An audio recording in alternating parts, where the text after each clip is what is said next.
Ladies and gentlemen, the Vice President of the United States. NORAD is a binational agreement and with Canada. And my deputy is actually Canadian Brigadier General. And the commander of the AOC is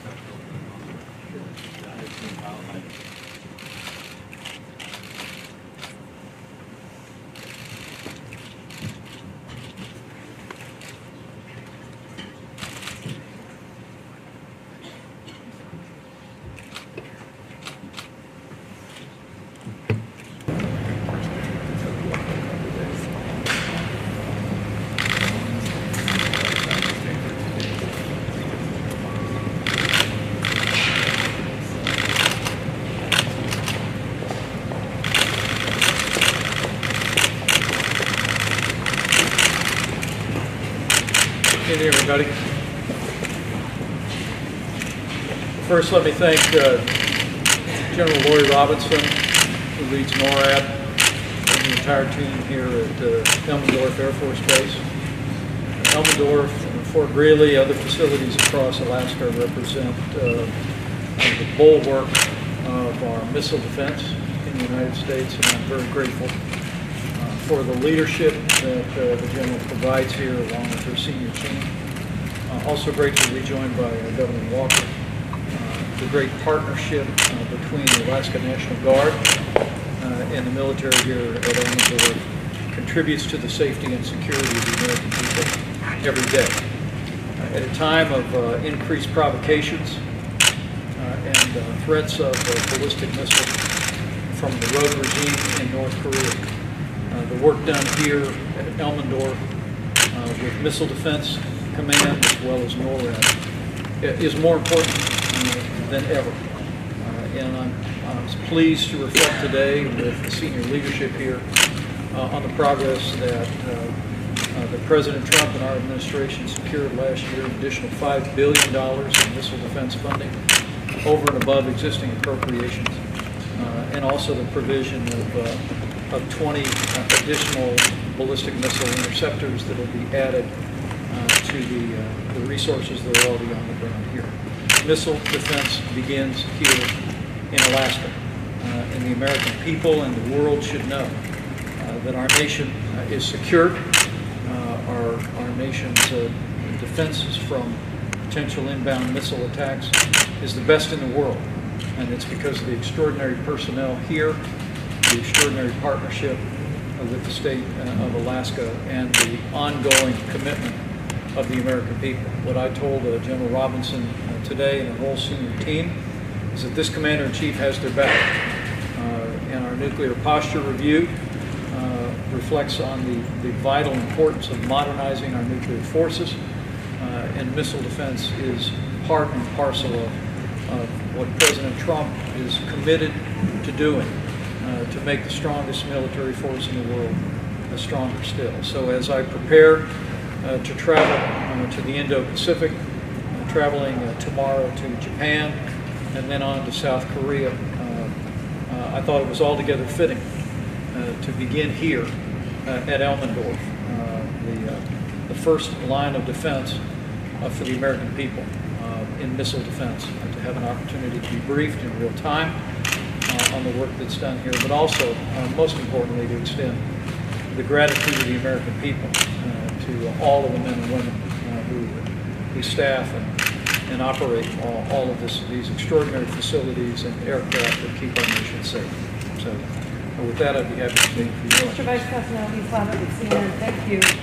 Today in Peru, Secretary of State Rex Tillerson was asked about whether there might be any talks with the U.S. delegation and the North Korean delegation. And this morning we were told by the White House, no. Secretary Tillerson said, we'll see. He was really non-committal. I mean, he's favored diplomacy. There has been a relative period of calm from North Korea that this administration has been looking for. Do you envision any communication with North Korea, even if not yourself, on this trip? And if not, how do you see this kind of, North Korea coming to the Olympics and this relative period of calm moving diplomacy forward? Thank you.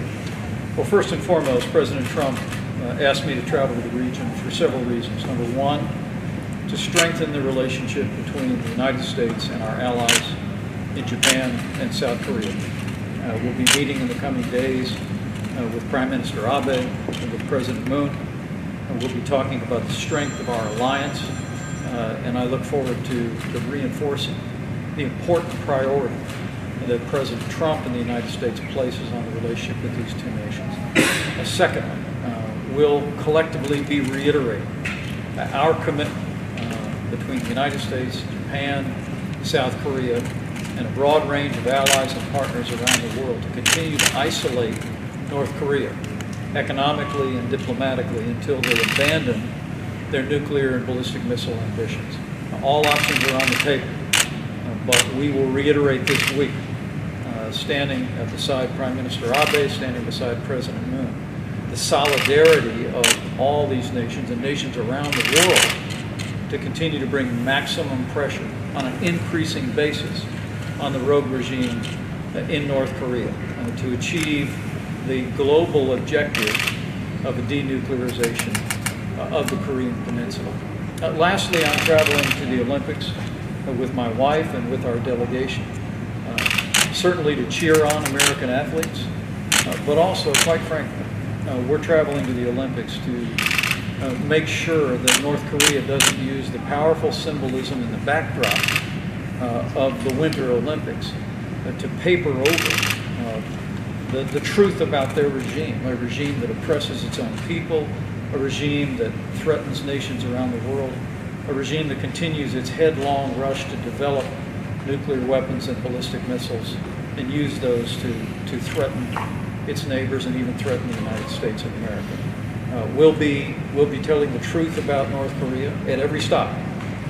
We'll be ensuring that whatever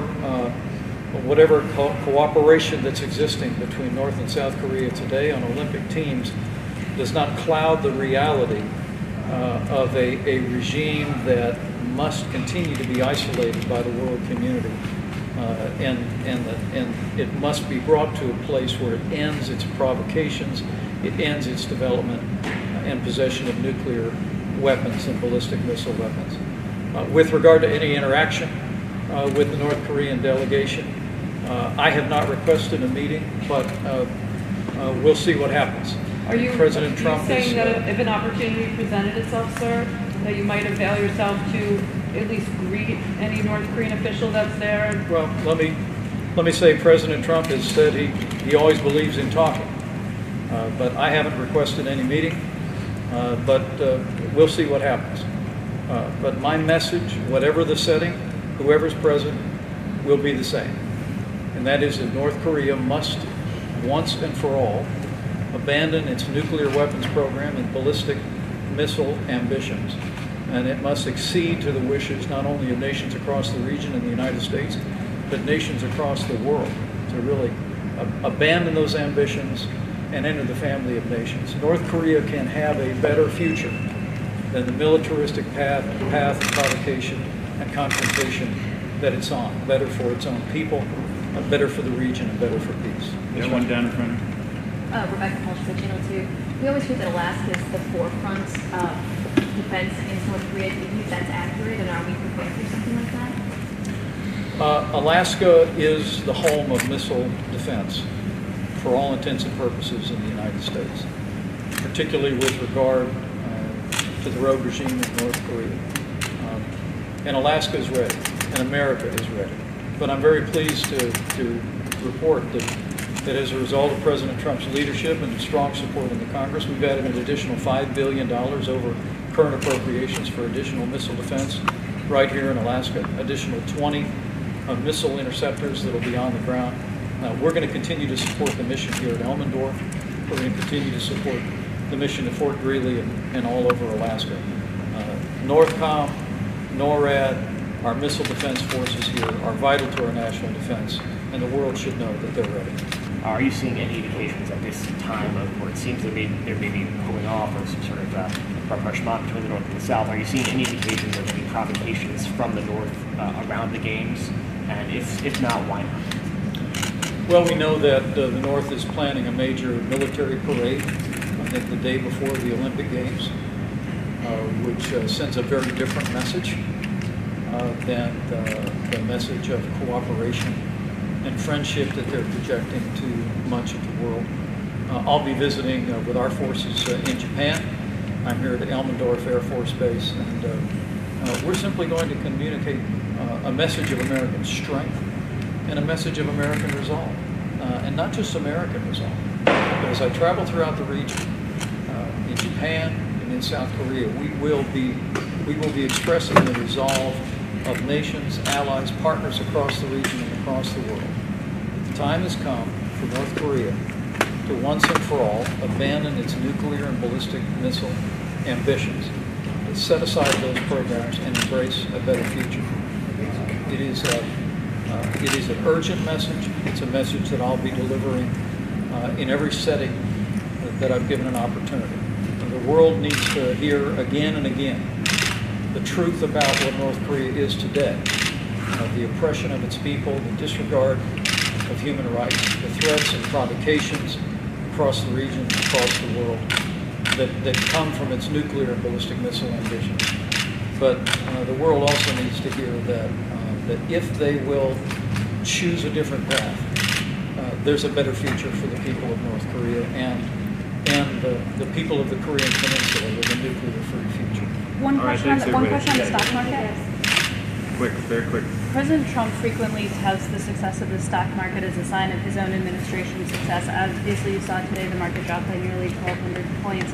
What should the American public read into that, generally, and then also what it says, if anything, about the Trump administration? Well, we couldn't be more proud of the fact that the stock market has increased by thousands of points since Election Day in 2016. But today's sell-off represents what is very likely simply the ebb and flow of our stock markets, and we recognize that. The most important numbers to focus on are the fundamentals. The fundamentals of this economy continue to be very strong. In the last jobs report, 200,000 more jobs created. Unemployment at a 17-year low. Probably the most encouraging number for me, as a former governor that watched how stubborn the wage number is in this country, is seeing wages rise by 2.9% in the most recent report. Should give every American that this economy is on the move, and they can be confident that the president's going to continue to advance the kind of policies, rolling back excessive taxes, regulations, freeing up access to American energy like Anwar here in Alaska, that are going to continue to contribute to that very real momentum that is obvious in the fundamentals of our economy.